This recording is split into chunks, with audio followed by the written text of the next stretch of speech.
have around 60 at the moment. We have 1 minute to go. Should we wait additional 5 minutes, or should we at least wait till there's 100 participants?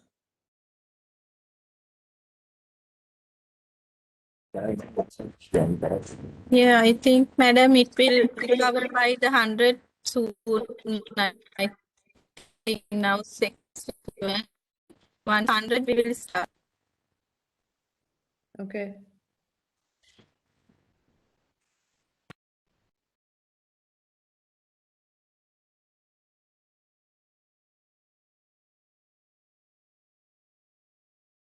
Shamagi, is this slide, the landing slide, is it visible to anyone now, or they're still in the lobby now? No, it's visible now. Okay, they can see it, right? Yes.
Good morning. Good morning, German, and good afternoon, Sri Lanka. Welcome to Embassy Webinar Series 2, Finding Markets for Agri Products in EU, with special focus on organic markets. Followed by today's agenda. Our keynote speaker is Mr. Gustavo Ferro. He's the lead expert market intelligence in Netherlands. Today we have allocated 16 minutes for keynote speaker, allowing him to dive deep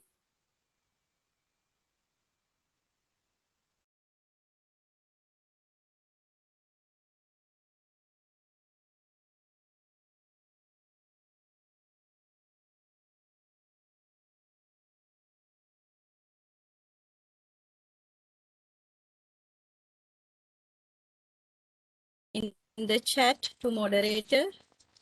We will do our best to address as many questions as possible. Please prioritize the questions to our keynote speaker, Mr. Gustavo. Please keep the question brief and to the point. If any questions are not addressed during the Q&A, We will share the responses after the webinar by mail. Webinar is being recorded and uploaded later to the social media. To adapt in the agenda, I would like to call upon Her Excellency Ms. Manori Unambua, Ambassador of Sri Lanka in Germany, to deliver the welcome speech. She is the initiator of this webinar series in collaboration with the IPD. This is a timely and great initiative. Over to you, Madam, to deliver the welcome speech. Thank you, Inoka. Again, a good morning and a good afternoon to everyone on this webinar. Ms. Malini Badagamage, Additional Director General Development of EDB. Mr. Gustavo Ferro, Lead Expert Market Intelligence. Ms. Angie Martinez, Expert Sourcing and Markets of the Import Promotion Desk in Berlin. Dear friends, once again, a very warm welcome to the webinar, Finding a Market for Agri Products in the EU, with a special focus on organic market. Thank you all for joining us today. This is the second of the series of webinars that we are organizing, the Embassy of Sri Lanka in Germany, together with EDB and the Import Promotion Desk of Berlin, with the primary objective of educating you, the Sri Lankan exporters in the agri sector, on how to capture or expand in the German and the wider EU market for your products. The last webinar that we had in June provided you with an understanding of the market trends in the EU. And I think today we have over 50% of you also joined that webinar. And we received very good and positive feedback from you, and we find that very encouraging. So as an embassy, we can only facilitate and support you. We get a lot of requests from exporters in Sri Lanka asking us to find markets and buyers in Germany for various products. Unfortunately, it is impossible for us to really individually help companies. And that is why we organize this series of webinars to strengthen your hands in finding your market and or expanding it.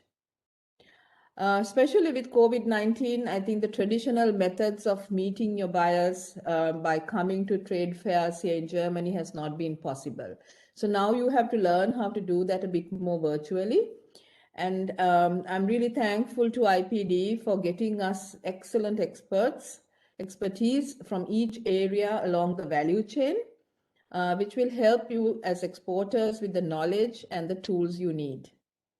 I'm also very thankful to EDB for partnering with us in this initiative. So today's webinar by Mr. Gustavo Ferro will be focusing on market intelligence. How do you research the market? How do you understand the needs and the demands? And how do you target the right buyer? Gustavo is an expert in this field. He also has worked in Sri Lanka as a market, so he understands that. And he will walk you through step by step on how to do this.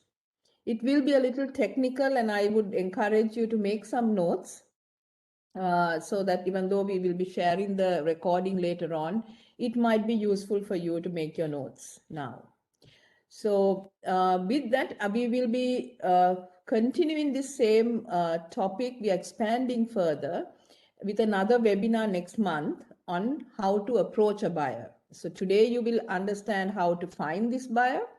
And in the next session, we will talk you through how to attract that buyer.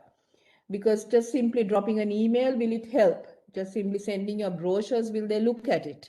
So that approaching the buyer is also an art. And I think it will be important if you can also join that webinar as a follow-up. And where we will go deeper into the subject of how do you approach a buyer and have success in it, right?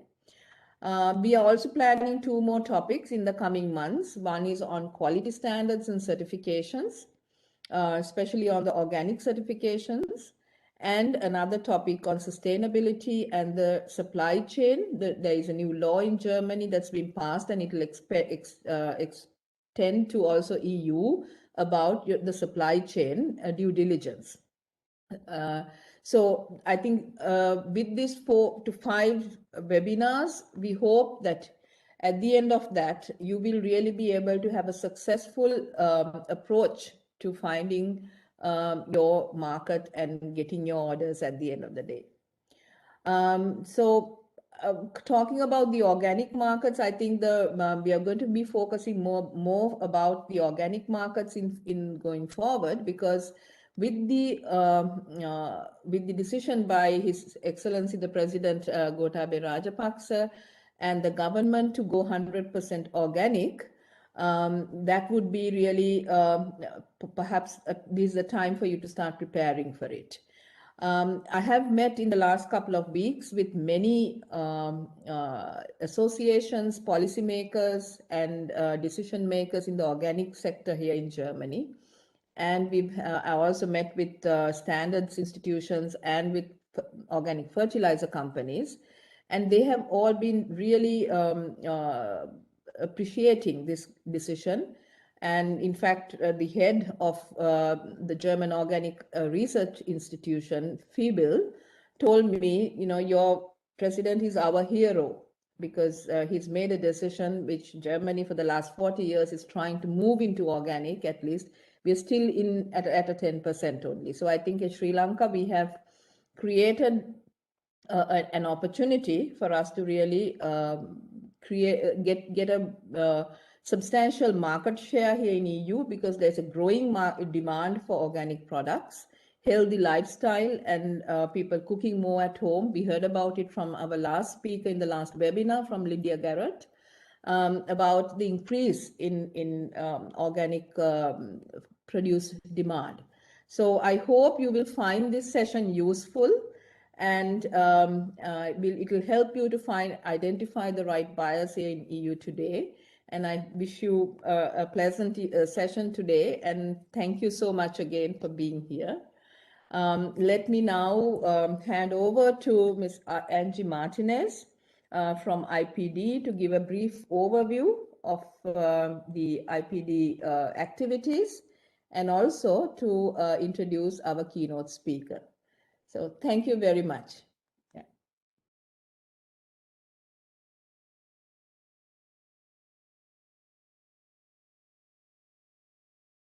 Co-host of this webinar, the second webinar that we are jointly organizing with the embassy and also with our partner in Sri Lanka, EDV. I only want to use a few minutes to introduce the IPD. I will show a very short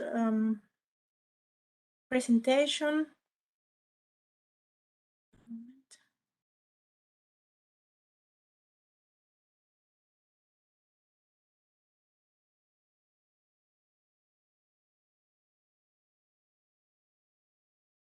Okay.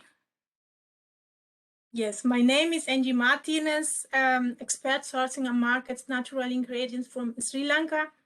I was very lucky in 2015 to hear that I would have the possibility to start working with Sri Lanka. I started in this time conducting the first sourcing mission to Sri Lanka, having meetings with the partners, visiting first exporters, and in general organizing the whole project in Sri Lanka.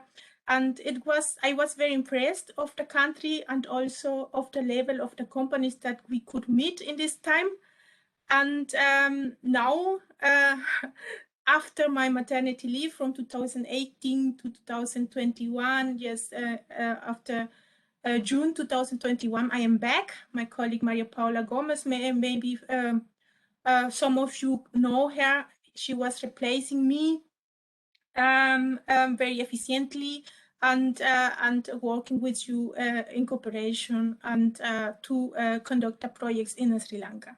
IPD, for some of you that don't know about IPD, we exist since 2012, funded by the Federal Ministry for Economic Cooperation and Development and implemented by the PGA and the SEQA. The BGA is the biggest German federation of importers, exporters of German wholesale, foreign trade and services. It means that include and have the influence of the industry in Germany. And the SEQA is an organization which develop projects for economic cooperation. As said, since 2018, we are working with Sri Lanka, and we have two main objectives as import promotion desk. Our name say that import promotion, we need to promote imports from products from selected developing and emerging countries.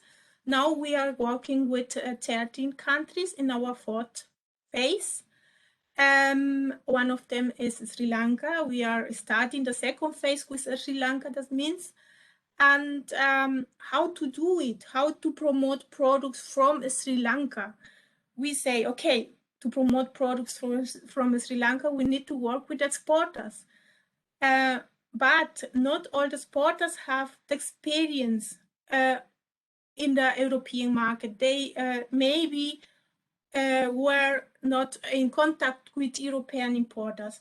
And therefore, what we are doing is working not only in the sourcing and promotion of them, we are also working in the capacity building of them. And we want also to establish sustainable business relationships. It means we are not only looking to bring this exporter in contact with the importer for one time and organizing one meeting.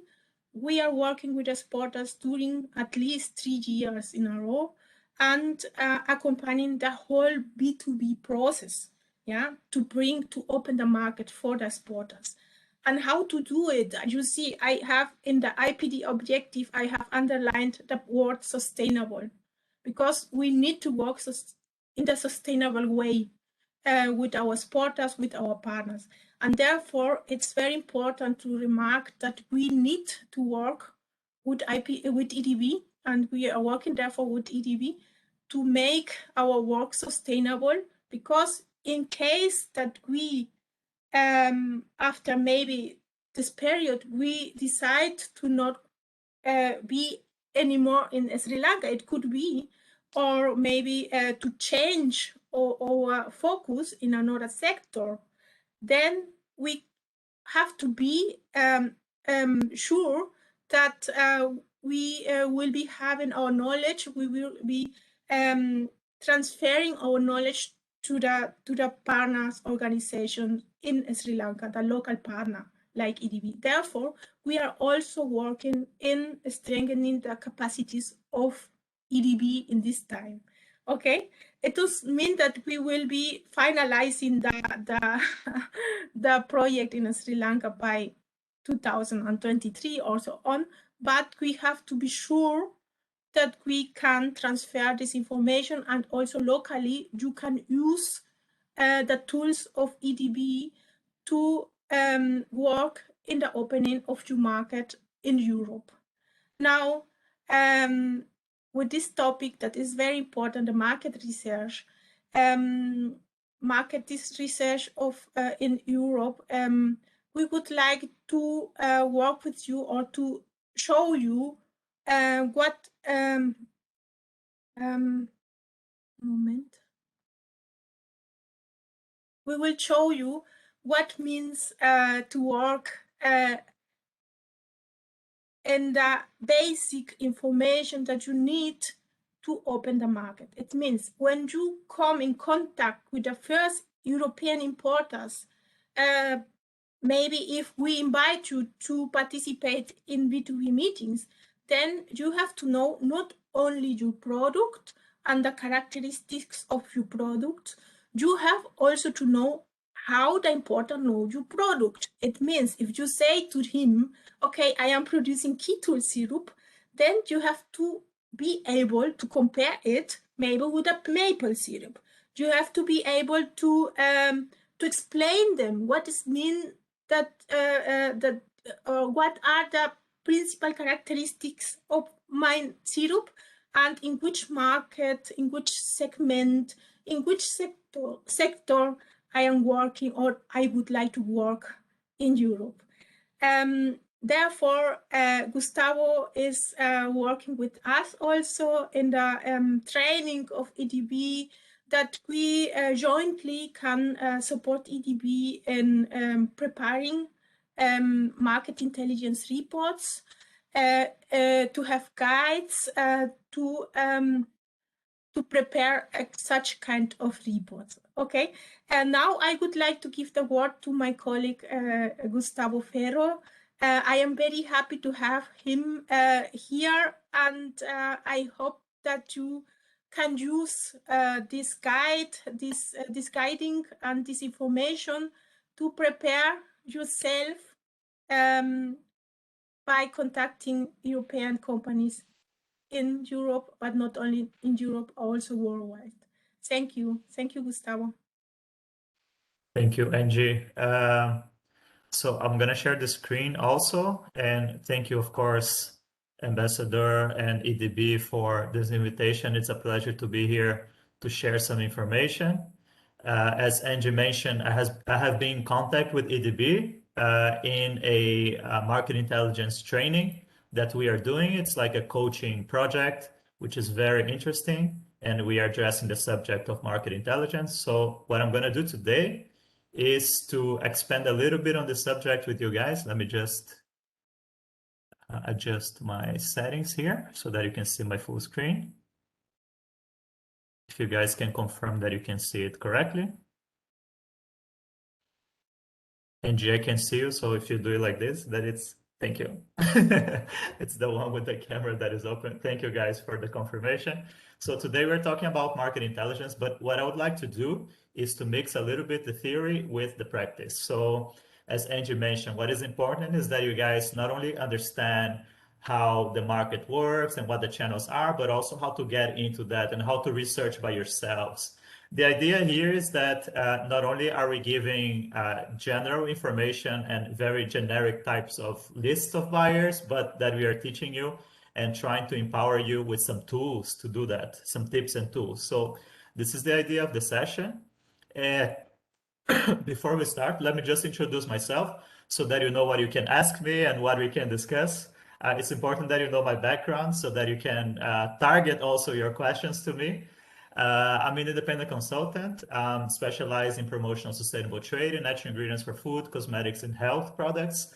And so for me, the fact that Sri Lanka has been gearing towards the organic market is like music to my ears, because this is what I have been promoting in terms of my work. And I have 14 years of experience in developing market intelligence products and different tools also for business support organizations, but also for small, medium-sized enterprises, directly or indirectly. In some of my recent work, as already mentioned, I did a big training for IPD on market intelligence for different business support organizations in different countries, but also I'm the author of the CBI market information for coffee and cacao. So that's from the Dutch Ministry of Foreign Affairs. And also I have been working with UNIDO, the Swiss Import Promotion Program, and some other market intelligence related projects as well. And of course, in 2020, I did a lot of webinars about COVID related subjects because this was a hot issue. So I have something to share here with you guys also. What I wanted to mention as well is that when you do market intelligence, not only do you study what you know, but sometimes you have to get into issues that you don't know, and you have to find out, you have to apply a methodology to find out what you need to know. So I have also researched some subjects that are not so much in my area of knowledge, but through applying a certain methodology, I was able to do that. So that's timber, for example, pharmaceuticals, etc. I'm based in the Netherlands, in Utrecht. So I'm very near Germany, but I'm not quite there, but I'm close to the border. We already had the introduction of the ambassador, and Angie also introduced her part about IPD. What I wanted to share with you guys today is starting with some general concepts and a general approach to market intelligence, and why market intelligence is important for agri products, and especially for organic. So I wanted to talk more about these conceptual issues in the beginning, and then really go into answering some of these questions. So I would like to start talking about the European organic market, some demand and trends information here. It is very challenging for me to follow up my colleague Lydia, because I am sure she gave a lot of useful information to you guys. So I'm hoping to give some extra information that is not so overlapping with what she already told you guys. So I have something to present here, also COVID-related trends. And then we go into the European market structure, understanding a little bit the channels and segments. And then finally, some tips and tools on finding buyers. So you have to stay until the end, because that's when it gets really, really on the practical issues. But of course, the information that I give beforehand is also interesting, because we're building towards that. And then we're going to have some time for questions and answers as well. So maybe let's just start with a very conceptual issue, which is what is market intelligence and what do we want to achieve when we talk about market intelligence? Basically, how we see market intelligence as a concept is that it goes beyond data or information. Intelligence basically allows for action. And I found a very good definition when I was searching for information and when I was doing this big training for market intelligence. I saw this very nice definition saying, market intelligence is a comprehensive view of the future. So meaning you're always looking towards actionable activities and the future, so that not only are you looking at static information, but how can you apply this information to your business or to your organization. Here I have a very simple graph actually showing how you can go from data to action. So data is basically something that is the issue as it is. Like, it doesn't have any context, it doesn't have any sort of filtering. And when you filter this data, it's basically information. So you have something to work with. But for you to have the knowledge, obviously you need to understand the information that you have at hand. And from knowledge to intelligence, actually, it's a step where you start predicting a little bit the future and you start understanding trends and developments on the market. And when understanding markets, this is a very important process, that you're actually able to translate data into action, because that will allow you to actually make some good business decisions. So that's really the power of market intelligence to business. So this is a very common question that we get, and the ambassador already mentioned to us that a very common question that is asked to all the support organizations, to embassies, and also to IPD, and to myself on LinkedIn. Every day I have a new question on my inbox. Where do I find buyers for? So for example, I put here a very random product, avocado. Okay, so this is just a random product. I have two different products here. I have a product which is a list of buyers for avocado. So I have company A, B, C, D, etc. And then I have a product which is how to find buyers for avocado in Europe, where you have different sections, defining your offer and identifying your potential, exploring the target market by using trade data, checking out websites, looking to websites, investing in online marketing. So what is the main difference between these two products? One is a market intelligence product, and the other one is data. It doesn't have any context. It doesn't have any adaptability to the context of a company that is trying to export. So what we are trying to do with market intelligence is to provide better and more complete products that are actually meeting a demand and that are empowering SMEs, small, medium-sized enterprises, to actually enter the market in an educated and more effective way. So when you supply a product that is actually giving the tips, the tools, and the different ways to get into the market, this is actually much more powerful in terms of impact, in terms of outcome, than giving a general list of buyers. And that's why we don't do this anymore as business support organizations. We try to teach you guys how to go about market entry. So this is what I wanted to explain today. Also, what is important when you're thinking about market intelligence is who you're working for. So are you a farmer, a collector? Are you a processor or an exporter? Are you a service provider? Are you a sector association? Are you a government organization or a donor, for example? Or are you an international buyer trying to invest in a country or trying to buy supply from a country, to source from a country? So depending on the target group, the impact or the benefits of market intelligence, of course, they're also different. The way that they have to be addressed is also different. So for example, market intelligence for farmers, collectors, they can lead to a better understanding of the value chain and hopefully lead to a better negotiation position of farmers and exporters and more targeted production and export readiness. When you're talking to processors, you're also talking about contributing to a certain marketing strategy, to a certain business strategy, which will lead to an improved allocation of resources. So when you use market intelligence for your business strategies, basically you're doing a business strategy that is much more targeted and it's also based on real demand, and you're increasing your chances for success and profitability. When you're using market intelligence as a sector association, for example, any sector association in the organic sector in Sri Lanka, when you're applying this market intelligence, basically you can have a strategy that is better directed at markets. So as a support organization, you can improve your product selection and your support to target markets, for example. And if you're a government organization, of course, market intelligence can lead to better visibility and prioritization of specific sectors, like organic, for example. I'm quite sure that the decision of the Sri Lankan government to go for organic actually came from market intelligence, from actually seeing that there was a real demand and real opportunities on the market, international market.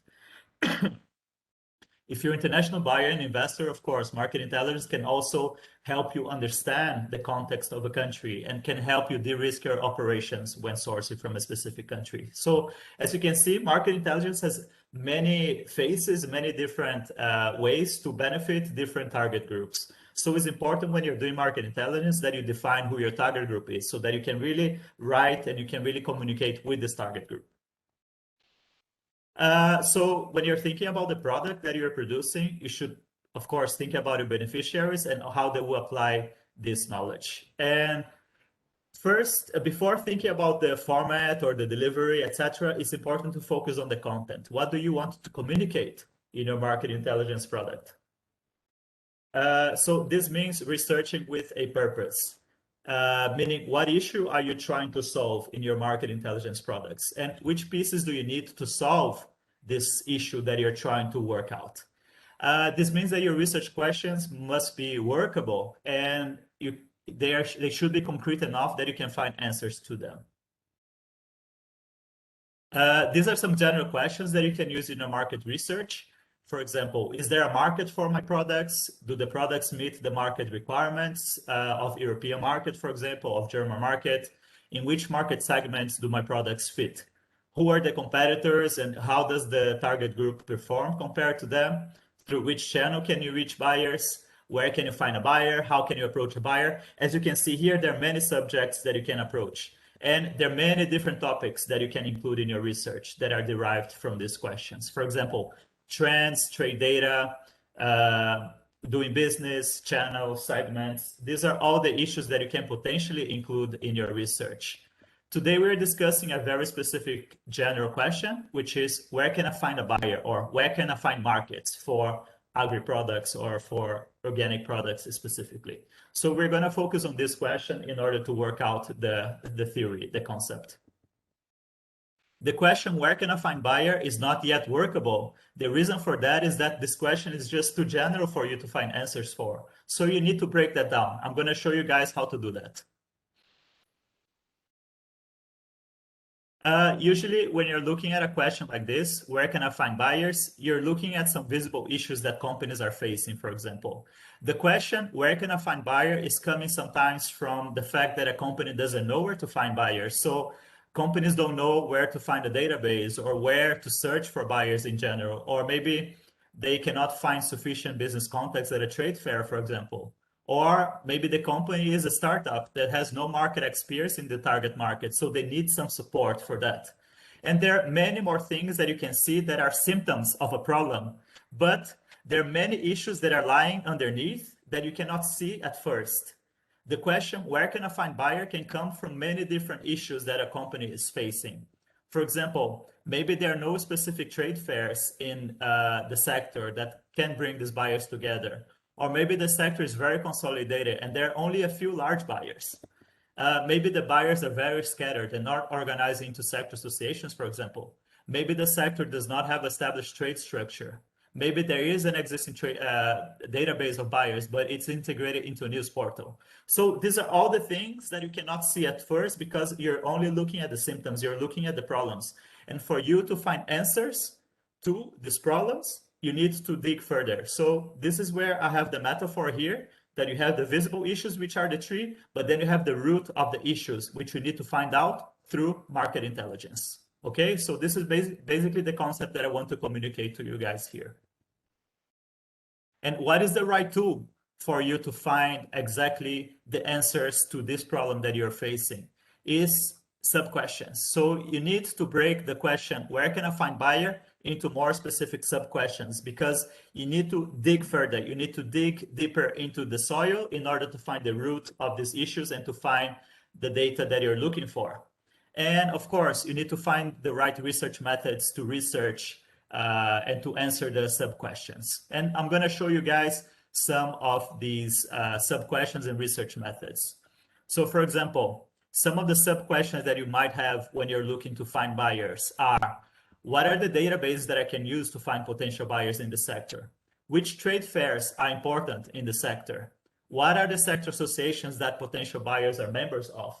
These are all the questions that you can ask, which you can actually find an answer for. The big question, where can I find buyer, needs to be broken down for you to be able to work them out in your business strategy, for example, in your market entry strategy, and in your market intelligence approach. Okay, so there are many answers that you can find when you're asking these sub-questions that are leading you to the root of the issue, to the actual answers that you're looking for. It's very conceptual, so I am expecting some questions later on this. What I'm trying to communicate here is that there is a concept and there is a way to work out market intelligence in order for you to find the answer to this very big question, where can I find markets? And you might be, you might need to borrow some questions related to other topics as well, because you might need to understand, for example, which are the markets, channels, and segments that buyers can be located at. So for example, you might ask a question, how concentrated is the sector and what is the sourcing structure of buyers in the sector?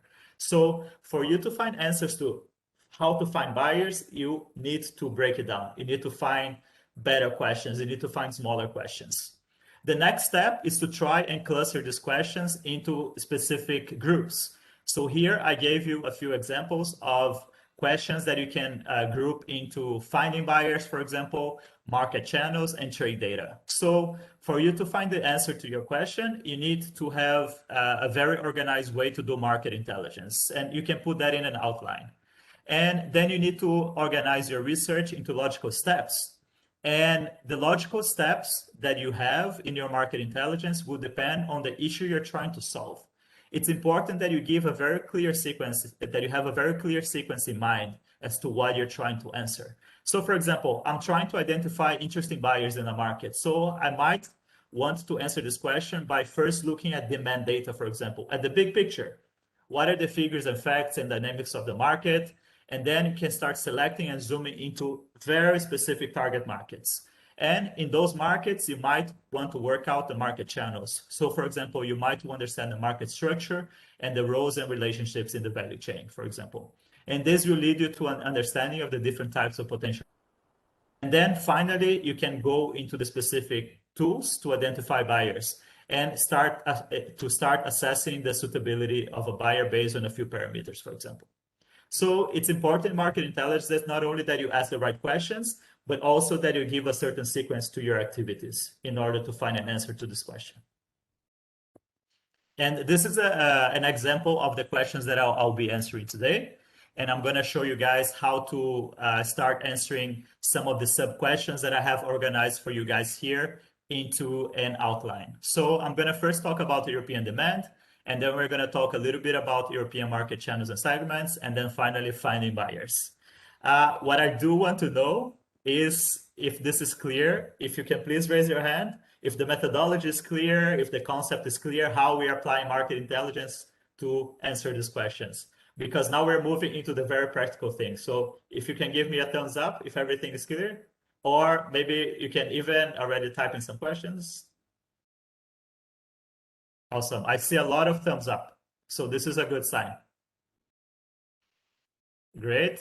I don't know how many thumbs up I have, but I think this is more than 50% already. So, all right. I'm going to start answering these questions. So please save your questions if you have any on the concept or any on the information that I'm going to share here so that we can answer in the end. We hopefully will have some time to discuss this one-on-one. All right. So looking at the European market and the demand for organic specifically, I have organized this table for you guys here. A table, no, like a figure, let's say. We're going to look in specific issues that are related to organic market, just because this is the focus of this session. So as you can see here, the European Union size for organic market is more than 41 billion euro. This was the figure in 2019. The average per capita spending differs a little bit for Europe and the European Union because Europe includes a larger number of markets, and the European Union is a bit more concentrated, of course, in specific the 27 countries. And the average spending is 84 euro per year. And total imports in 2019 was more than 3 million metric tons of products in general.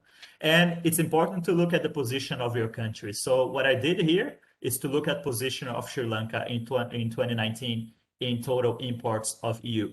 So as you can see here, Sri Lanka is not doing bad at all in terms of the total imports of Europe. You see that Sri Lanka is accounting for around 1% of EU imports.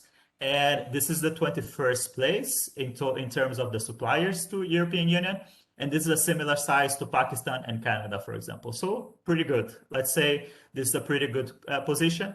And you can see here that the largest suppliers to the European Union are China, Ukraine, and Dominican Republic. And what you're going to observe here is that this is also related to the big commodities, of course. When you're looking at the grains, when you're looking at, for example, Dominican Republic, you have the cacao. You're going to see that a lot of these big imports, they relate to the big commodities, the big ingredients. So this makes sense. And just confirming, I had a bit of like a twitch in my camera. Is my connection okay? All right, still okay. We're going to discuss the specific organic markets in Europe later, but the largest markets are Germany, France, and Italy. And this makes sense because they also have a large population. So usually when you're looking at the absolute numbers of markets, the markets with a big population are also big markets for specific products. But when you're looking at the per capita spending, the picture changes a little bit because you can see that specific countries like Denmark, Switzerland, Luxembourg, they have quite a high per capita spending on organic. And this is because also the disposable incomes are quite high and the awareness about organic is quite high as well. And this is also the case for the largest market share. You see Denmark, Switzerland, and Austria, they have quite a high market share of organic in terms of the total market. And the highest growth in 2019 was observed in France and Estonia. And France has been for a few years growing quite a lot in the organic market in all types of channels. So supermarkets, specialty shops, online, etc. It's hard to tell from those figures, of course, the products that Sri Lanka is most exporting to Europe in terms of organic, but in the same source that I use, which is the AFO-Amphibel report on the annual organic review, I think is the World of Organic Agriculture that the publication is called. I put the link here for you guys to research afterwards. But I also put a screenshot of the report here. You can see that Sri Lanka is pretty big in the tea, cinnamon, of course, very traditional products for Sri Lanka, and the coconut products as well. And of course, spices such as pepper, cardamom, and you have a few vegetables, coffee, cocoa, and some fruits as well. Pineapple, papaya, banana, etc. So this is an interesting perspective because it shows the diversity of organic products from Sri Lanka that are on the European market as well, which helps us understand the figures a little bit because you start linking those figures into the import figures of the EU. So what you see here is very interesting in the next slide, that you can see that the European Union does not import a lot of processed products from third countries. Third countries means countries outside of the European Union. only 6% of imports of organic products, they are actually processed at origin. So the rest is ingredients or fresh products. As you can see here, the three main organic food products that are processed or that are imported into Europe are fruit and vegetables, cereals, and milk, actually. So this is quite interesting to see because, as you can see, there's a very low share of processed products. So very important for natural ingredients, very important for fruit and vegetables, and still challenging for finished products, for consumer products. This is the main message here that you can see on the slide.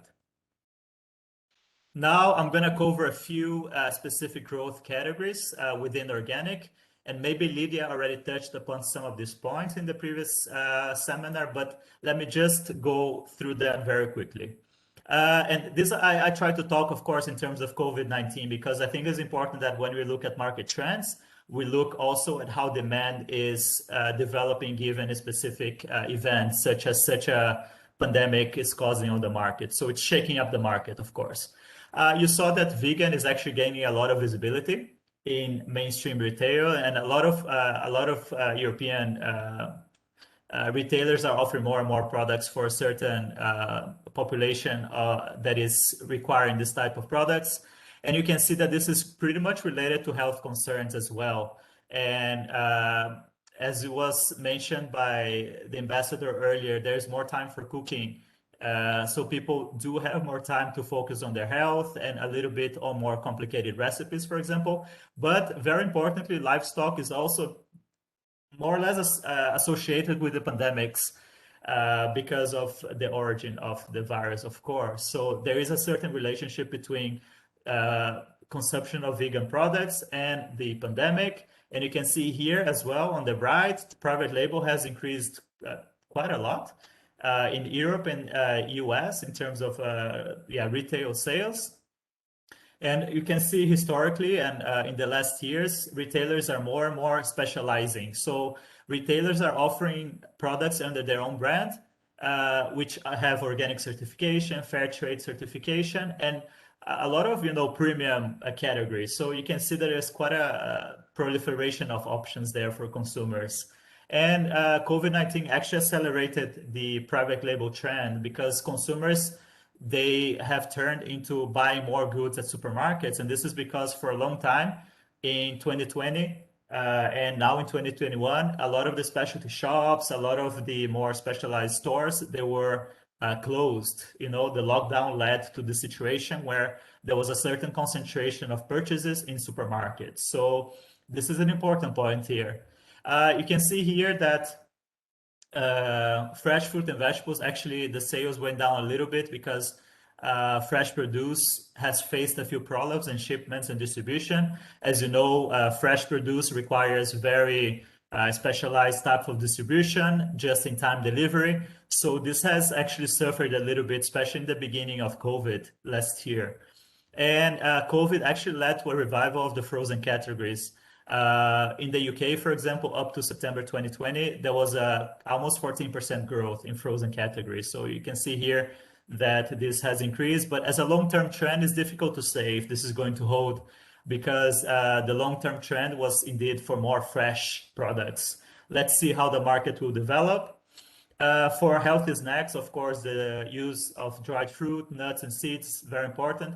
And also alternative ingredients such as seaweed, spices, and herbs as condiments. And in the sweetener category as well, stevia, agave, because the substitution of salt and sugar is a big priority by food manufacturers. And the growth continues. And as you can see, as we will be able to see in the next slide, there's a certain emphasis on digestive health and immune enhancers as well, because COVID basically led to a certain concern about taking care of your own health and keeping your immune system resilient to infection. Let's look at very quickly into a few opportunities here in the food and food supplements categories and the cosmetics and self-care categories for not only for organic, but natural ingredients at large. You can see that there is an increasing concern for personalized nutrition and in products that are containing vitamins, vitamin C, A, D, E, and the complex B, the B3, B12, and high antioxidant content, and high in zinc and selenium, basically because these are important for immunity, basically. And this is interesting because there is an increasing demand for botanical ingredients like elderflower, moringa, interesting for Sri Lanka, maybe ginger, turmeric, and green tea, rooibos, etc. And gut health has also become quite an important issue because it's also contributing to the immune system. So pre and probiotics have become also the focus and have increased during COVID, and it's expected to be a long-term trend as well, of course. You can see here that a lot of the fermented categories are also interesting in terms of pre and probiotics. And just to mention to you guys, I put all the sources here just so that you guys know that this is based on actual research and not just random trends. This has actually come out in news items and different newsletters. And in terms of flavors, what is interesting is that there's a certain focus in citrus and exotic flavors. And these exotic flavors, I was reading something very interesting, is that consumers, because they could not travel much during the pandemic, they're quite interested in having this sensorial experience for exotic things. In terms of the cosmetics and self-care, we're going to look at the fragrances category. And of course, people are spending more time at home. So there is a certain investment in household goods and, for example, aromatherapy and targeting health and counter anxiety, for example. It's important to say that you shouldn't look at our aromatherapy or essential oils as antiviral because there's no proven research on that. So it's important when marketing these products that you don't rely so much on the antiviral activities against COVID, for example, because this is not proven. But these are related more to, as I mentioned here, more to counter anxiety, relaxation, etc. And the ingredients that are quite high on that are lavender, ginger, orange, peppermint, frankincense, bergamot, etc., as you can see here. In terms of the well-being and hygiene, you can see that there's certain focus on bath and bath products, hand soaps, disinfecting products. There's a huge demand actually for aloe vera, for do-it-yourself hand sanitizers, for example. And the fragrances that you can use for hand sanitizers, again, lavender, rosemary, thyme, lemon, clove, frankincense are some of the ingredients that are interesting for this subcategory. For beauty, self-tanning and makeup actually suffered a little bit from the pandemic, and skincare and hair care that actually went up. And interesting ingredients for that are lemon myrtle, anise myrtle, tea tree oil is also going up, and CBD, of course, cannabidiol.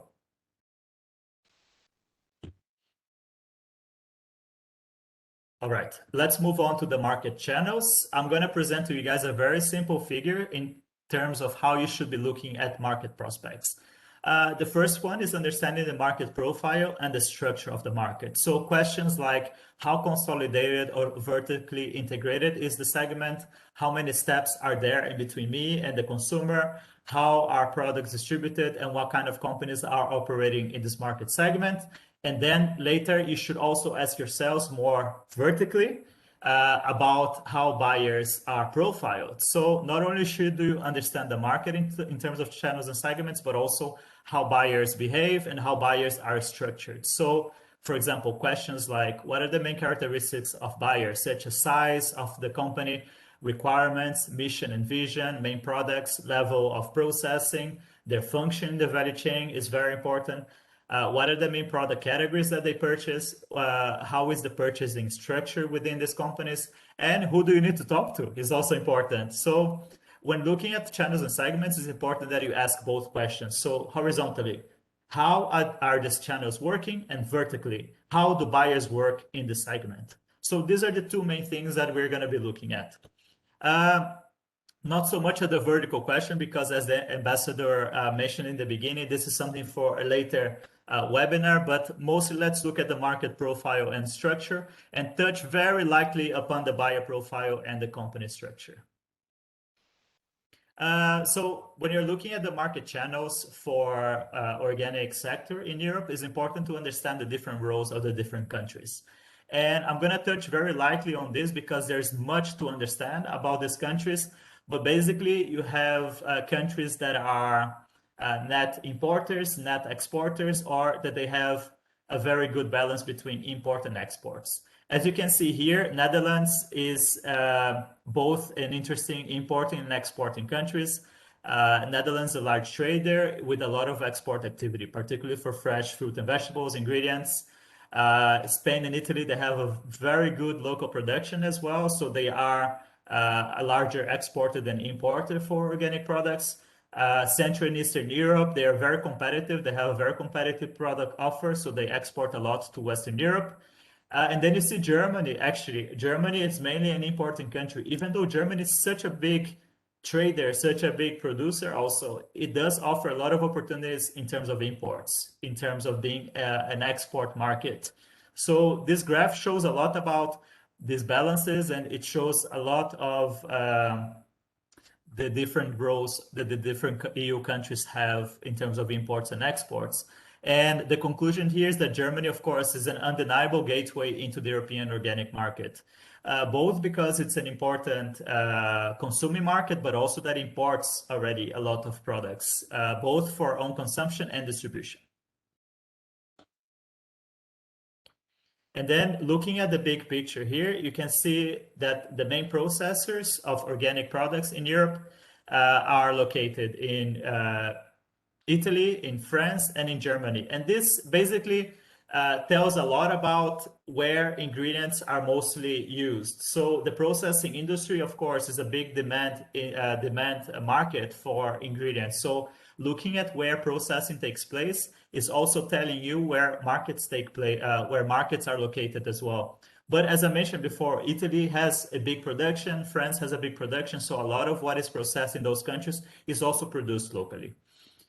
In terms of the importers, you can also see where the main markets lie. And usually when we are talking about importing countries, etc., you see a lot of these main importers located in Germany, France, Switzerland, but also important to say Netherlands is a big country for importers of organic products. Importers means that they might process a little bit or not, but also that they redistribute to other European countries. So Switzerland, for example, of course, is an important market, but also a lot of the products that are imported into Switzerland, they are redistributed to other markets as well.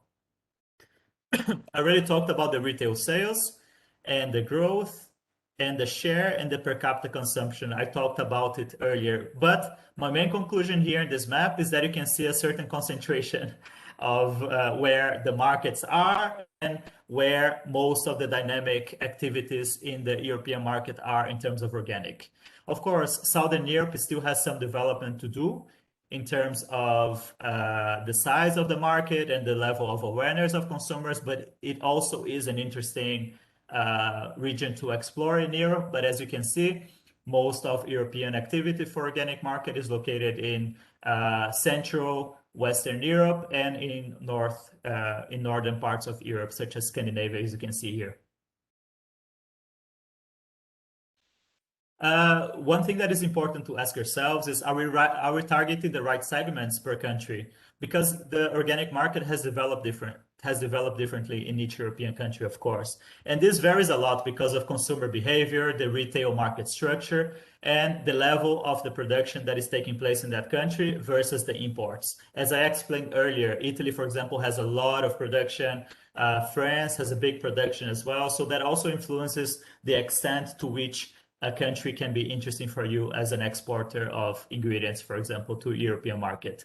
So it's important that you identify the segments and that you map out the chain and identify your market access point, not only in terms of the country to access, but also in terms of the actor that you need to contact, the buyer that you need to contact in order to access the market. So for ingredients and semi-finished products, it's important that you understand the different roles of manufacturers, for example, and whether you can supply directly to manufacturers or if you have to go through an importer or a trader, for example. So this is a big difference between supplying directly or indirectly. So it's important that you understand the different possibilities here. For finished products, of course, you have a lot of different options. Maybe the finished products is not so much of a focus right now, but it's important that you understand that there are different ways to access this market, either through a private label, for example, or through distributors, or directly to retail. So there are different ways to do that, and this is not so much the focus right now, but I just wanted to communicate that you will have these different options in the value chain, basically, to access the market. This is just a figure that you can see here for ingredients, the ingredient exporters. As you can see here, you might make use of an agent, for example. You might go directly to a trader importer or use an ingredient processor, for example, or directly to a food manufacturer or a brand, for example. And the implications in terms of requirements, volume requirement, qualities, etc., they would change a lot because these are different channels and these are different buyers. We'll go into this possibly in the future as well. And for a finished product, as I mentioned before, you have distributors. Sometimes you have a brand that you can work with, and directly through a retailer, either with your own brand or under a private label, for example. These are possible channels. Now that we don't have so much time, I will, this is maybe one of the most interesting things for you, is that I'm going to give some tips and tools as to where to start finding these buyers, since you already understand now the different roles in the value chain and the different types of countries that you have in Europe in terms of their roles as an importer, as a producer, as a consuming country. It's important that you start gathering some context and some different databases that you can use in order to start identifying buyers and start identifying markets within those different European countries. So I'm gonna give you guys some different tips and tools in different categories. So ready to use, categorized databases, some sector associations and some certifiers, and trade fairs. These are very powerful tools that you can use to start mapping out the market in terms of players, in terms of actors that you can start targeting as buyers. The first category is the category of databases. So the first database that I would like to share here is a database called Organic Bio. And this database is very interesting because it shows the products in different categories. As you can see here, dried fruit, dried vegetables, medicinal aromatic plants, fruit products, sugars, tea, and other products. And as you can see here, you can really go really deep into different product categories for different countries. So as you can see here with the example, you can go as far as aromatic plants from South Africa, for example. So you can really dig down in product categories. You can start finding both buyers for your products, but also competitors. So as you can see here, this is an example where you can find some competitors from South Africa for essential oils, for example. So you can understand where your market is in terms of buyers, but also in terms of the competition. A very interesting database. So you can really start breaking that down, and you should really start asking yourselves when you're looking at these databases, whether these players that you start identifying, whether you can supply them directly or through importers, and whether they're end users like manufacturers or formulators, for example. So it's an interesting starting point to use such databases. Another database that is interesting is the Organic Market Info. As you can see here, this website gives a lot of information of different players on the organic market in terms of manufacturers, importers, exporters of organic sector associations. So this relates directly to what I told you guys before. First, understanding the value chain, and then going into specific actors and potential buyers for specific categories that you're targeting. And this is exactly where market intelligence comes in very handy, because you first understand the market and then you start understanding the players and their role in this market. And this will really contribute to a much more effective market entry. And also you have very interesting databases that are sometimes included in news portals like Organic and Wellness News, for example. This is an interesting one to use. Sector associations are also very powerful tools, and depending on your product category, you might be able to search for specific sector associations and their members. And they are many. You can find, according to your product category, according to your target market, you can find many of the sector associations that relate directly to your product. I gave the example here, you can see on the right, of the sector association for the fresh fruit and vegetables in Europe, which is the fresh FEL. But for other product categories, you will find other ones, such as the European Flavor Association, the FEDO for vegetable oils, for example, the Food Supplements Europe, the Food and Drink Europe, many. So you can really explore these websites and start finding their members of the sector associations and start exploring which buyers are actually interesting for you or not. Another interesting way to look for buyers within the organic category, of course, is to look at the websites of different certifiers, because one interesting thing about the organic market, of course, is that in order to be certified, you need a certification body, and the certification bodies, they centralize their clients, of course. So an interesting way to find the companies that are in your target market is to search through the databases of different certifiers. Another way that is actually quite interesting is to search a trade fair website. So all these websites that are in different product categories, they will offer you a list of exhibitors. So this list of exhibitors can be automatically used also as a database for you, not only for you to find buyers, but also for you to start understanding your competition as well, because a lot of the exhibitors that are in a trade fair, they might also serve the purpose of you understanding who you're competing against in a certain product category. So this is very interesting. I gave a few examples here, like Biofach, of course, in Germany is a big one, but also there are other trade fairs that maybe you cannot visit in person, but you can visit virtually. And this is very interesting because it's exactly what the ambassador said in the beginning. Now we are in a different situation. We cannot go to a lot of events, but these events can still be useful in terms of the tools that they offer, in terms of the different lists of exhibitors that you can find there. So depending on the product category, depending on your target sector, you can find these different trade fairs offering opportunities. And this is to close the databases, but of course, you can also think about where to find more information for you to continue your research and continue your search for markets.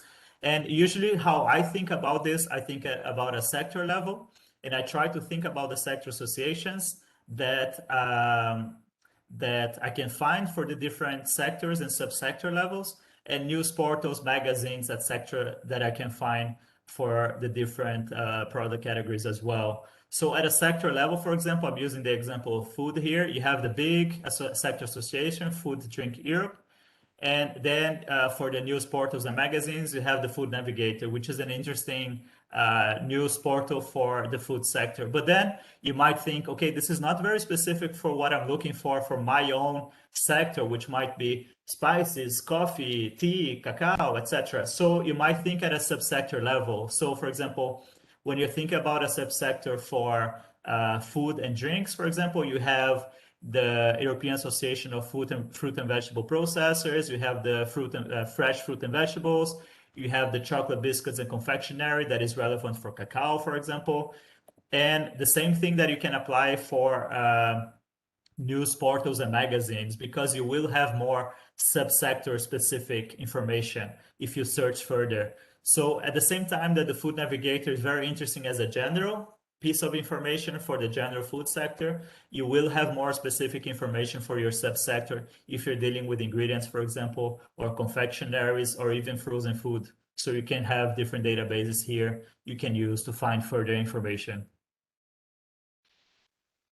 The same thing if you think about trade shows. You have the sector level, you have the big trade shows like Anuga, Cial, and when you're looking at the subsector level, you start finding much more specific, much more targeted information, like the trade fairs for fresh fruit and vegetables like fruit logistica, fruit attraction, and even subsectors like organic, like biofac, for example, and the world of coffee, for example, if this is what you're supplying, and many more. So this is a way of thinking that is very interesting. You go from very general, and then you start specifying according to your subsector.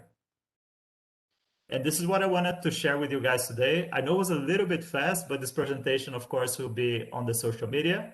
You can explore it further. And I'm gonna just stop sharing so that I can also answer your questions. First, I wanted to know, maybe you can raise your hands if everything was clear and useful.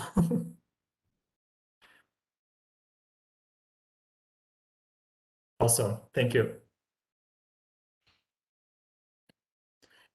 Be aware, it's a lot of information to share all at once. Of course, you need to assimilate it a little bit and start interacting with this information. But yeah, it's very nice to share with you guys because this is just a way of working, you know, really from market intelligence perspective, filtering your information, understanding your information, and then really going to find markets in a very educated way. This is the main message I wanted to communicate today.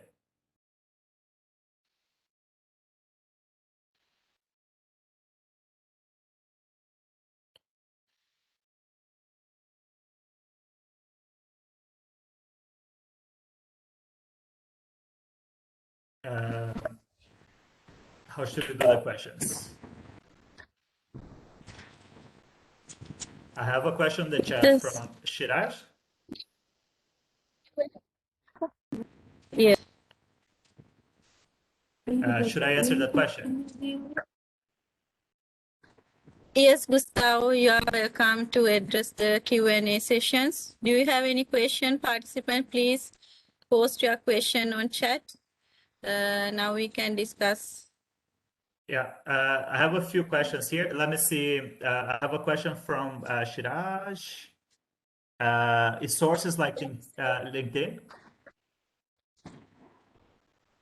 I wanted to answer this one because I think it's very interesting. For me, LinkedIn comes after you understand the market and the buyer that you want to target. You can actually start breaking down the structure of a certain company and finding out on LinkedIn who the person you need to talk to is. That is very useful. I usually use LinkedIn further in the process when I want to talk to a very specific person within a company. I think there is a question about can the embassy in Germany organize a B2B for the to meet buyers interested in organic products. This is from Hashinta Kodagoda. So yes, we are in the process of discussing with TDB in organizing B2B. And that might take a couple of months still. We need to attract the attention of the German companies who are interested in looking at Sri Lanka as a source market. And yet for all, even if we have, it'll be virtual now, and that means, you know, the time is very limited for you as a company to pitch. There may be 100 Sri Lankan companies, and some of them will be having the same product as you.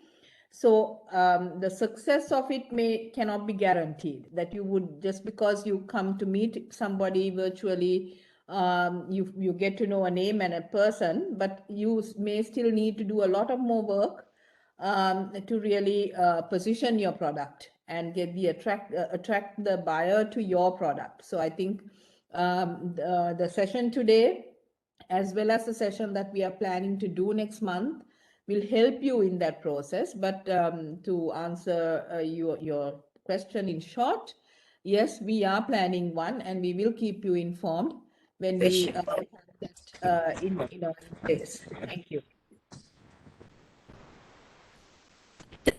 Thank you, Excellency. There are some questions I would like to post to our today's speaker, Mr. Gustavo. It is a new startup company. Question is it hard to start up company to secure relationship with an importer? What are the tips and tricks method to secure buyers for startups? Yeah, for startups, so my first tip is to first understand the market. So start using these tools to understand your market before going into it. And what I would advise is also to start understanding volume and quality requirements before approaching buyers, or having this dialogue very closely with the buyer, because as a startup, it's important that you understand if you're capable of supplying specific buyer categories or not. In terms of approaching, what is important for a startup is to de-risk the operation of the buyer. So to really have very clear documentation, not only about your product, but also your company structure. For example, how is your company structured and what are the different departments of your company? How do you operate? And very complete product information is essential here.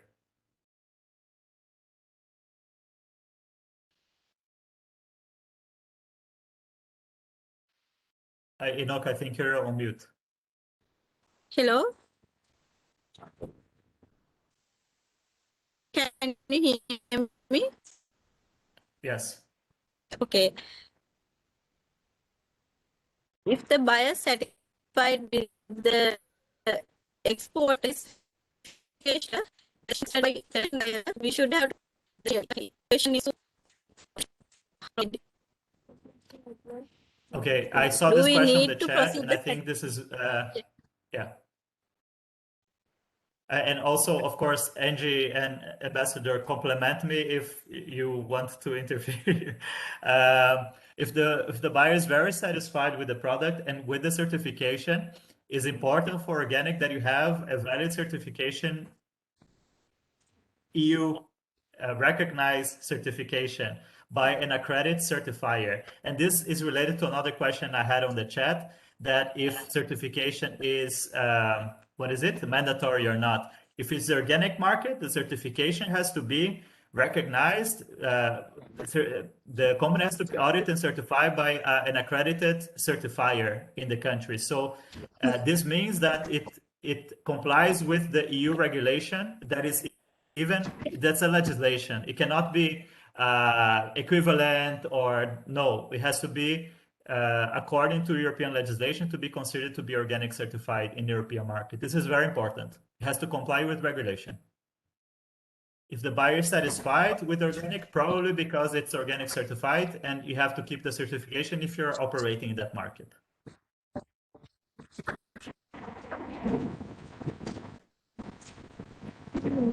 There is a question from Chari saying it's more a statement. Realistically, Sri Lanka will only be ready for organic exports in 3 years. Aside from organic certification, what are the other requirements EU needs we need in the future? To answer your question on organic, Sri Lanka being ready in 3 years, the information I think that Gustavo shared today is relevant whether your product is organic or not. That is irrespective of it.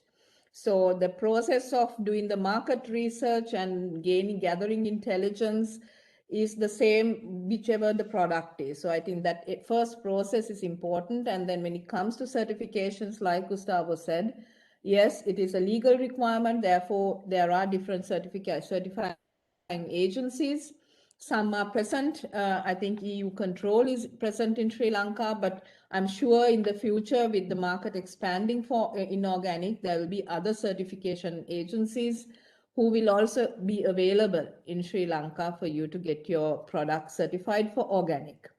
And I think we'll go deeper into this subject as well in not immediately next session, probably in September, about certifications. We'll touch on non-organic as well as organic products and the certifications there. Yeah, maybe to start having the discussion, I think certification is a way to de-risk. Again, I love to use this word because it's really about de-risking the operations of a buyer. When they ask for certification, they want to de-risk, for example, issues related to food safety, issues related to sustainability. So all the certifications will start revolving around those issues as well, issues that are seen as risky for a buyer in their value chain.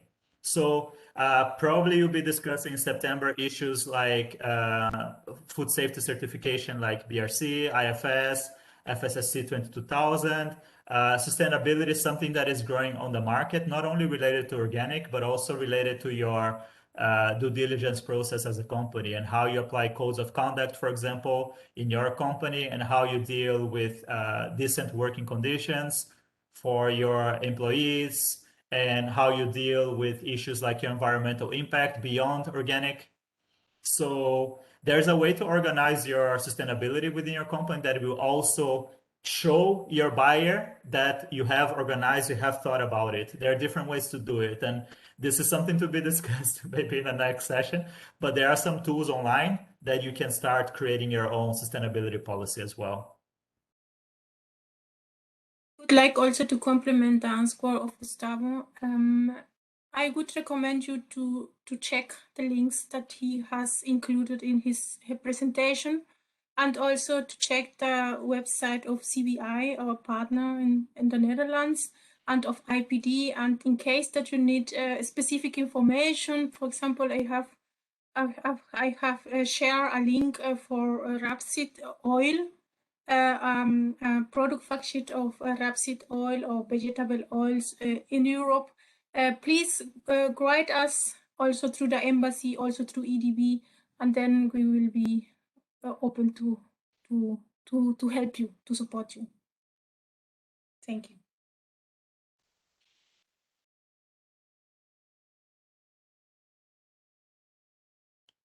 I think we have more questions. Yes. I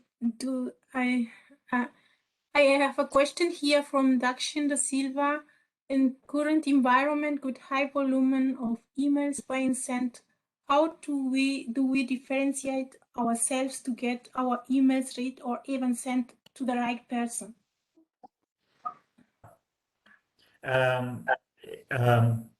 This is a big subject because it's really about identifying within the structure of a company who the right person is.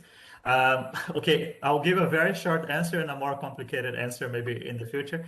As a short answer, it's important to identify in your product category who the sourcing person is related to, for example, like the person that is doing like spice sourcing or something like that within the company. Usually you talk to the buyer or the purchaser. It's important that you find this person within the company instead of a salesperson, for example. But this is a short answer because some companies have a more complex structure that you need to understand.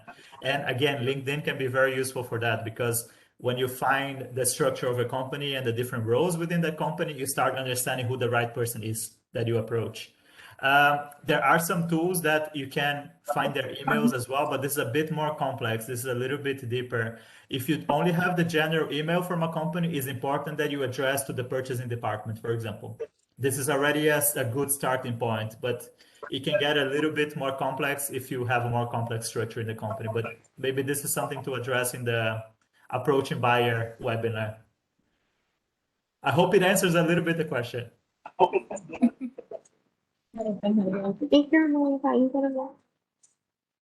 Hello, Gustavo.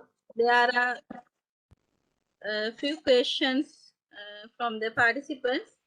One is, what is the market for fruit and vegetable value-added product in organic form in the EU, especially for the vegetable spread and fruit-based sauces like those things? Because of it is hard to find the market for the value-added product. Yeah, I agree with that. And I think this is something that companies usually face. And of course, the regulation of organic also regulates the fact that when a product is processed, it has to use, I think in the regulation, I need to check this, 95% of the ingredients, they need to be organic certified as well for this processed product to be recognized as organic product, as a processed product.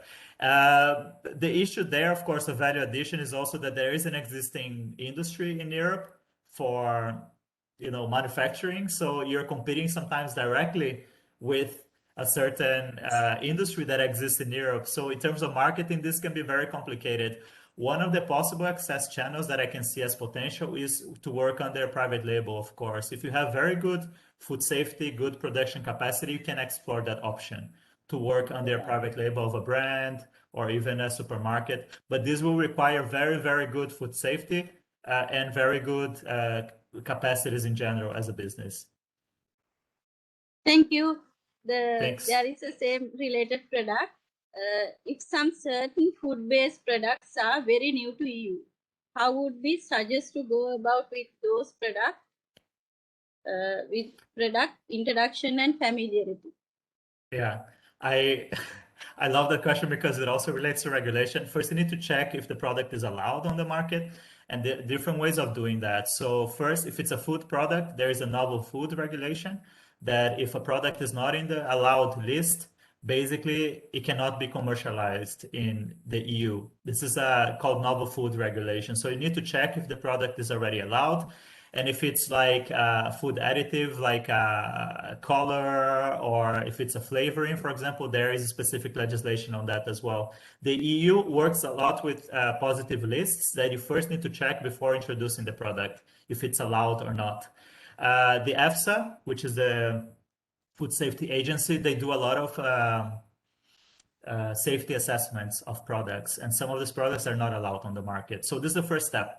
The second step, if it's allowed or if it's allowed but not familiar to buyers, is to create a good dossier of a product, showing exactly what the product consists of, the nutritional profile, and the whole details on the content and the history of use. But of course, this is a difficult thing because for you to enter with a new product, you need the buy-in of a buyer, of course, and it's a lot of marketing, a lot of convincing. Yeah, it's quite challenging. Okay, there is some general question. It's not related to the organic, but it is important question. If a company representative is live in Germany, can we register business in Germany so we can export directly through the registered business in Germany? I don't know if I quite got if you can have like a, how to say it, like a legal representative in Germany so that you can nationalize the product. I think Yes, it's about having a company registered in Germany, which can then import the product, have it available in Germany, so that there is some level of confidence from the buyer about the product and the company as well. I think that's what it is. Yeah, this is done. I mean, some companies, when they have the resources, they do that. They either appoint a legal representative or they create an importing company, but you have to look at your resources if you can do that. A lot of companies, they do that also to have a stock, right? To manage logistics as well. They have a warehouse, and then they can manage logistics, not only to have the legal representativity, but also to manage logistics. It's done, but I think it depends a little bit on the product category, for example, if this is more needed or not. I would have to answer specifically to a case, but this is done, and some companies already do that. Yeah. okay, thank you. Yeah.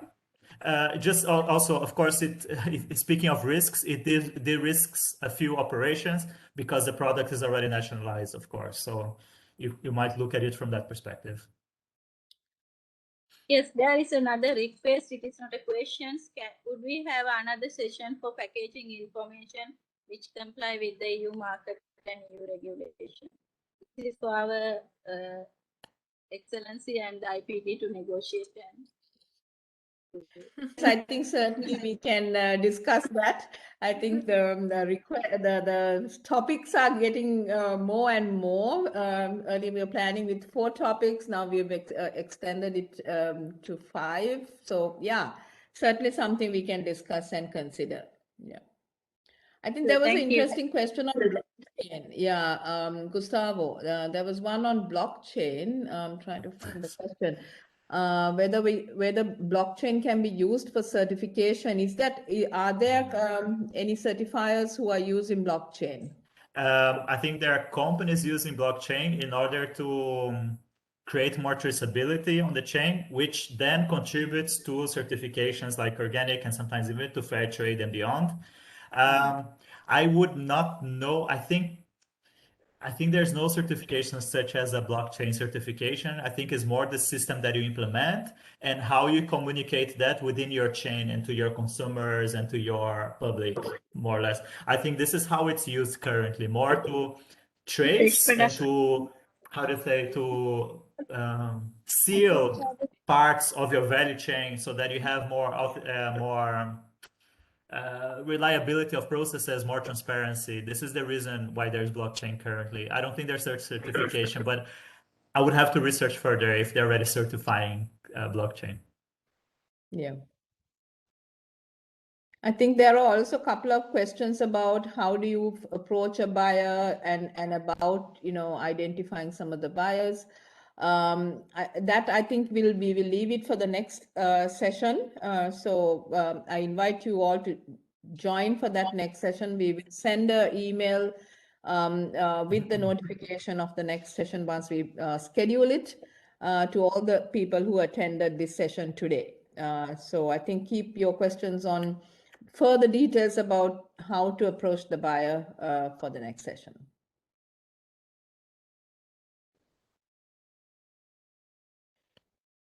Okay, I think there's also, Gustavo, a good question from Charita saying fresh produce is mentioned as an opportunity. However, at the moment, unfortunately, I feel Sri Lanka cannot compete due to high rates in air freight.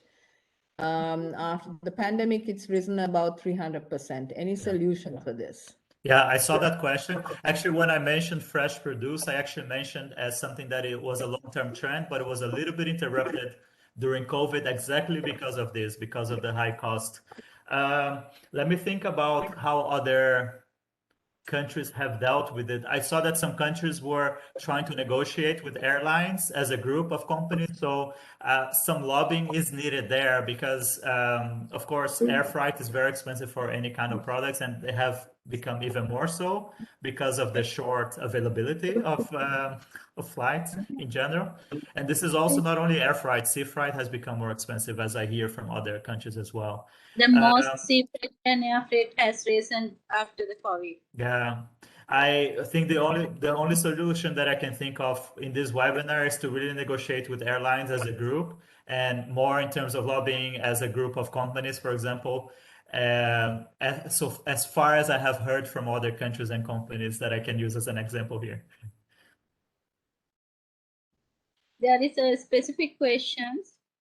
We got some order from small medium scale in Germany, and they are asking for an importer as they can't present as the importer, but they are willing to sell our product. Can we answer how to solve this matter? This is urgent. What you see, this is exactly where it comes down to the roles in the value chain. If you have a retailer already ready to, let's say, buy your products, you need to find this intermediary. You need to find the distributor that you can work with that will be able to distribute this to an importing distributor that is able to distribute this to the retailer. And usually there is interest of these distributors because if the buyer is already there, there will be some kind of like already a triangulation that is possible. What you need to start finding is those distributors that work with smaller retailers. I think this is also something for next session, but there are those people on the market that operate sometimes very specifically for organic shops or for very small specialized organic and conventional shops for specific product categories. These are players on the market, but you need to identify them.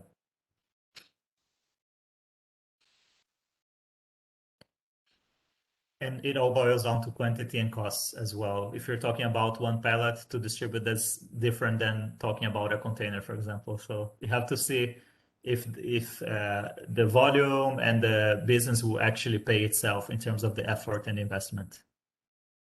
I know it's a very generous statement, but it's important to think about. Okay, thank you. And other than the food product, it is asking, can supply animal feed organic form or conventional in the European market? Can you repeat the question, please? No, I think, Inoka, that is not a question. It's just a statement for the rest of the group. That company's products which are available. It's not a question, I think, for Gustavo. I think there's also a last question on certifications. There are many, so I think maybe this is not the time to really go into that. We will have a separate session, as I said, on certifications, but meanwhile, I think you can also look at, it is available in the on web as well. Do you have any specific agencies that you can direct them to on certifications where they can research more, Gustavo?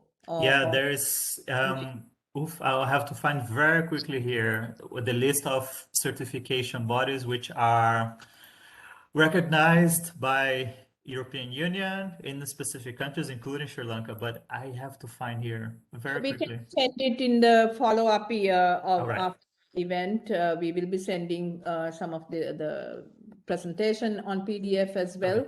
So we can include those links perhaps. Okay, yeah, let me just see if I can find very quickly while you guys read the next question, then I can already send on the chat even.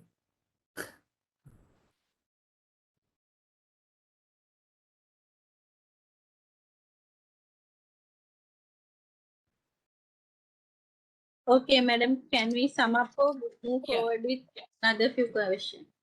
No, I think we can now wrap up, Yes. right?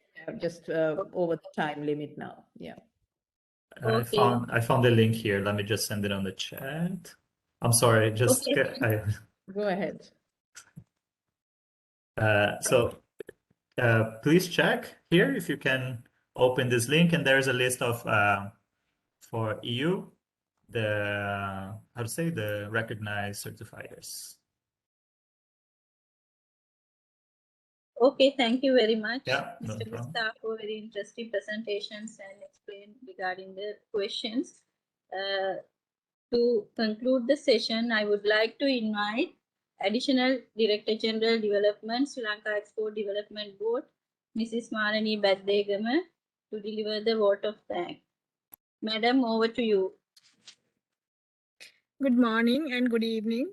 Her Excellency Manori Unambua, Ambassador for Sri Lanka in Germany, Ms. Angie Martins, Expert Sourcing and Purchasing, IPD, Mr. Gustavo Ferro, Lead Expert, Market Intelligence, officials of the Foreign Ministry and Sri Lanka Embassy in Germany, distinguished participants, ladies and gentlemen.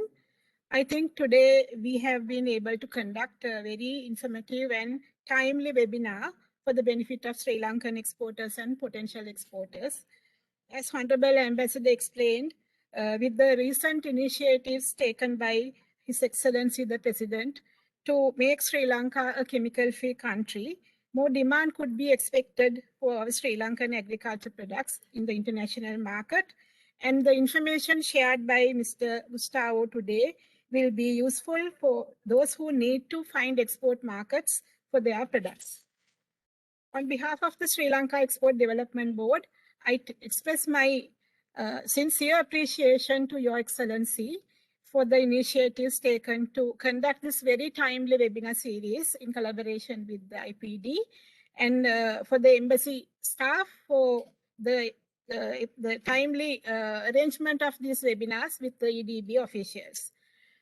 And also the enthusiasm shown by the large number of participants to join this webinar has indicated the interest of Sri Lankan entrepreneurs to engage in organic and other agriculture exports to the European market. So I wish to extend my sincere thanks again to Mr. Gustavo Ferro, Lead Expert Market Intelligence, for the inspiring presentation made today. And as you very clearly explained, it is very useful for the participants to get the knowledge on how to conduct market research and find their buyers on their own. So we have done some presentations to them how to do that today, and we can continue with the next presentation.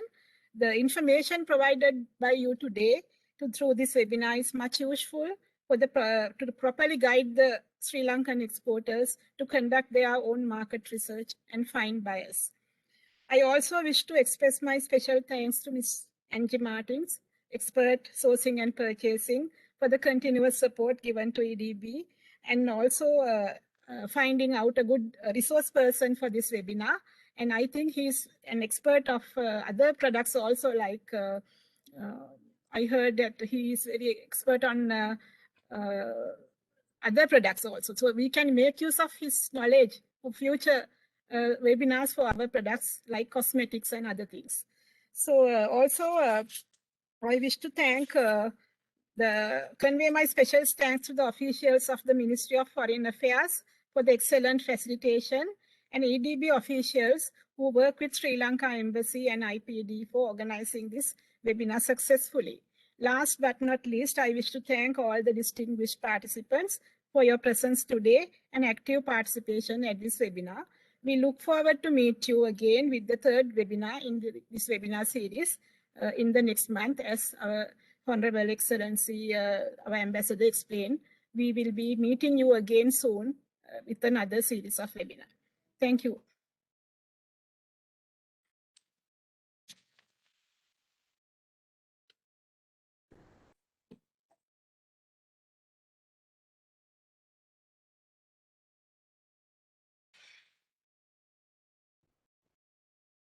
Thank you, Madam, for all the. Thank you very support. much, Madam.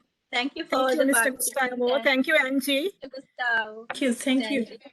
Yeah, and I think this brings us to an end for this session. We look forward to seeing all of you again at the next session, which probably will be towards the end of August. We will let you know. I will send you the invitation by email to everyone who attended today. Thank you very much, everybody. Thank you so much. Okay, bye-bye. Thank you. Thank you. Bye. Thank you. Thank you, everyone. Thank you.